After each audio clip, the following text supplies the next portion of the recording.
Oke, baik. Selamat pagi. Assalamualaikum warahmatullahi wabarakatuh. Pada pertemuan kali ini saya akan membahas tentang Field Report atau FR UTBK Fisika 1 tahun 2019 ya. Jadi soal ini saya peroleh dari kakak tingkat kalian. Jadi saya coba wawancarai begitu ya. Kira-kira soal yang keluar itu seperti apa ya. Oke, untuk pertemuan kali ini kita bahas 5 soal terlebih dahulu. Yang pertama di sini, perhatikan gambar di bawah ini. Sebuah balok masanya 2 kilo, percepatan gravitasinya 10 meter per sekon kuadrat. Harusnya ya ada kuadratnya, dan bidangnya tidak bergerak. Tentukan gaya normal pada balok ya. Nah, balok di sini dikenai gaya F10 Newton membentuk sudut 60 derajat ya. Seperti biasa, kita uraikan dulu diagram gayanya ya. Oke. Jadi F ini kalau saya teruskan ke sini diuraikan terhadap sumbu X, dia menjadi F cos 60. Sebelah sini menjadi F sin 60 ya. Kemudian jangan lupa ada gaya berat dan gaya normal. Oke. Tentunya pada saat didorong dengan arah gaya seperti ini, dia tidak akan bergerak terhadap sumbu Y ya. Bergeraknya mungkin hanya terhadap sumbu X ya. Berarti karena yang ditanyakan di soal adalah gaya normal ya, dan gaya normal bekerjanya pada arah sumbu Y, dan benda tidak bergerak terhadap sumbu Y, maka konsep yang kita pakai adalah sigma Fy sama dengan 0. 0 karena bendanya diam atau tidak bergerak, begitu ya. Nah, gaya yang ke atas kita buat positif. Di sini ada N plus ya, dikurangi dengan F sin 60 dikurangi dengan W sama dengan 0. Berarti gaya normalnya adalah W plus F sin 60. Ingat tadi berat itu kan massa kali gravitasi, massanya 2 kilo ya.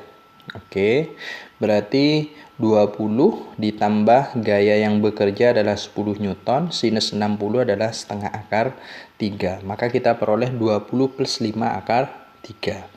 Kita sederhanakan, 5-nya kita keluarkan, 5 dalam kurung 4 plus akar 3 Newton. Jadi jawabannya yang E. Begitu ya. Lanjut lagi soal nomor 2. Nah, sebuah bus bergerak dengan kelajuan 20 meter per sekon sambil membunyikan klakson dengan menghasilkan frekuensi 960 Hz. Nah, karena bus di sini membunyikan klakson, berarti bus ini sebagai sumber bunyi. Berarti kelajuannya kita simbolkan dengan Vs nanti, dan frekuensinya sebagai Fs ya. Seorang pendengar motor di depan bus bergerak dengan kelajuan 10 meter per sekon searah dengan bus. Jika kecepatan bunyi di udara 340 meter per sekon, maka pengendara motor akan mendengar klakson dengan frekuensi titik-titik.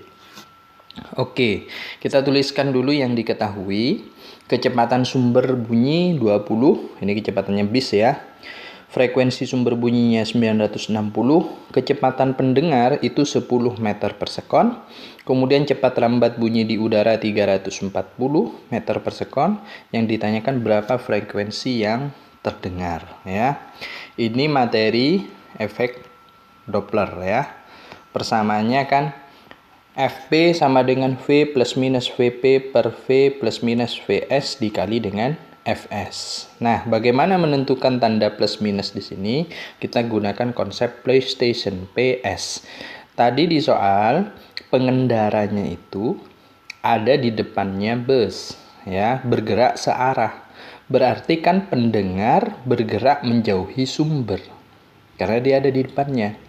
Sumber bergerak mendekati pendengar. Karena sama-sama ke arah kiri, maka kita kasih tanda minus ya. Kemudian kita masukkan angkanya. Di sini kita peroleh frekuensi yang terdengar adalah 990 Hz ya. Jadi jawabannya yang D. Oke, lanjut lagi soal nomor 3. Perhatikan gambar di bawah ini ya. Pegas dalam keadaan seimbang. Kemudian ditarik dengan gaya tertentu sampai titik A. Jarak A dari titik seimbang adalah A. Nah, ini simpangannya ya. Jaraknya sebesar A. Kemudian benda dilepaskan sehingga pegas tertekan sampai di titik B. Nah, ini B simpangannya ya. Oke, jarak dari B ke posisi setimbang simpangannya sebesar B. Maka pernyataan mana yang benar? Jadi kita harus membuktikan simpangan di A nilainya sama besar tidak dengan simpangan di B ya. Di soal tidak ada kalimat pada saat bergerak dari A ke B tidak ada gaya gesek ya, maka kita anggap kondisinya adalah licin ya. Jadi untuk lantai licin konsepnya kan di sini nanti saat disimpangkan sampai titik A, di situ akan menghasilkan energi potensial. Begitu dilepas menuju titik setimbang, di titik setimbang dia memiliki energi kinetik maksimum, ya kan? Kemudian begitu menuju B, dia sekarang memiliki energi potensial, ya. Berarti boleh kita tuliskan EPA sama dengan energi kinetik sama dengan EPB. Ya, kita mau mencari hubungan titik A dan B. Energi potensial pegas kan setengah KY kuadrat. Y-nya itu simpangan. Nah, tadi simpangannya di titik A sebesar A ya. Jadi setengah KA kuadrat sama dengan setengah KB kuadrat. Berarti dari konsep ini kita peroleh nilai simpangan A sama dengan B. Jadi jawabannya yang C. Ini untuk kasus lantai licin. Bagaimana kalau lantainya kasar? Tentunya di situ kan ada gaya gesek. Nah, gaya gesek itulah nanti yang menyebabkan ada energi yang hilang. Maka konsepnya energi potensial di A sama dengan usaha oleh gaya gesek.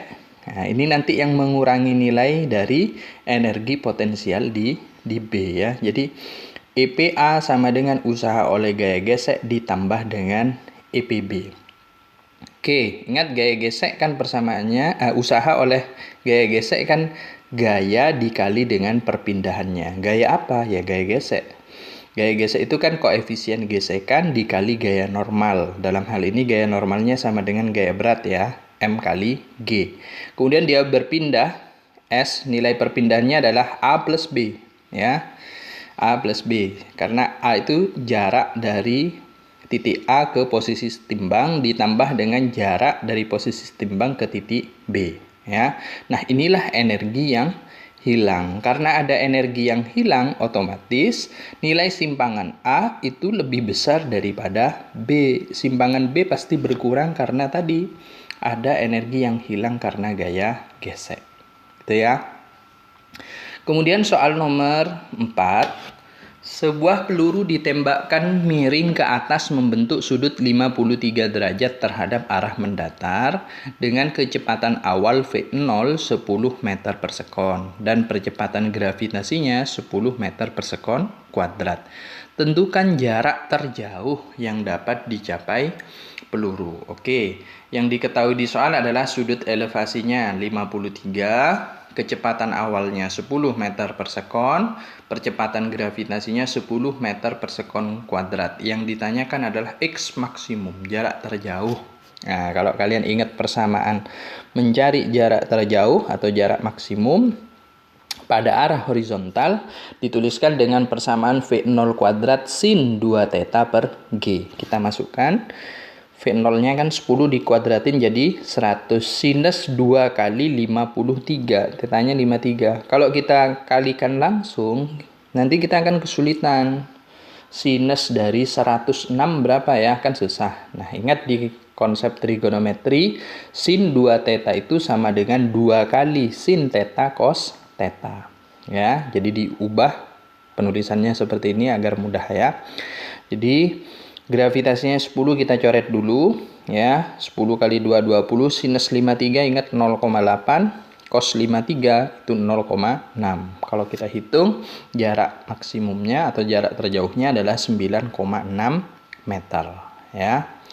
Kemudian nomor 5 ya, sifat bayangan oleh cermin datar adalah, nah ingat cermin datar, setiap hari kita selalu bercermin ya. Nah, bayangan kita itu tidak bisa ditangkap oleh layar. Jadi bayangan yang ada di cermin itu ada di belakangnya cermin. Kalau ada di belakang cermin maka sifatnya adalah maya ya. Maya itu pasangannya pasti dengan tegak. Nah, pada saat kita ngaca kan hidung kita tidak terbalik gitu ya, maka Maya tegak. Terus kita posisinya tidak diperbesar dan diperkecil, hasil bayangnya persis sama ya, berarti Maya tegak sama besar ya, maka jawabannya yang A. Oke, itu saja yang bisa saya sampaikan untuk pertemuan kali ini. Assalamualaikum warahmatullahi wabarakatuh.